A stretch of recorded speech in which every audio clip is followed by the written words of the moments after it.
நான் வந்து சாதாரண ஆளு. நீங்க வந்து இப்ப ரஜினி சார் படத்துல வந்து அமீர் கான் நடிக்கிறாங்க. ஒரு பூஜா ஹெக்டே ஒரு பாட்டுக்கு ஆடுறாங்க. அடுத்த பாட்டுக்கு ஆடுறாங்க. கமல் சார் வாய்ஸ்ன்னு சொல்றாங்க. ஸோ இதெல்லாமே அவ்வளோ பெரிய ஒரு சூப்பர் ஸ்டாருக்கே தேவைப்படும் போது நம்மலாம் சாதாரண இன்னும் ஜெயிக்கிறதுக்கு போராட்டு இருக்க ஒரு ஹீரோ தான் நான் சொல்லுவேன். அப்படி இருக்கும்போது அப்போ நமக்கு வந்து கண்டிப்பா வந்து யார் யார் வேணுமோ இப்போ இன்னொன்று என்னன்னா ரவினி, ஆக்சுவலாக நீங்கள் பார்த்தீங்கன்னா இப்போ வந்து சிங்கிள் ஹீரோலாம் வந்து ரொம்ப பார்க்கறது ஜனங்க பார்க்கறது ரொம்ப கஷ்டம் தான்.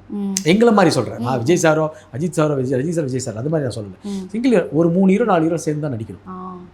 அப்போ தான் அந்த ஒரு அதுக்கேற்ற ஸ்கிரிப்ட் அமையணும்.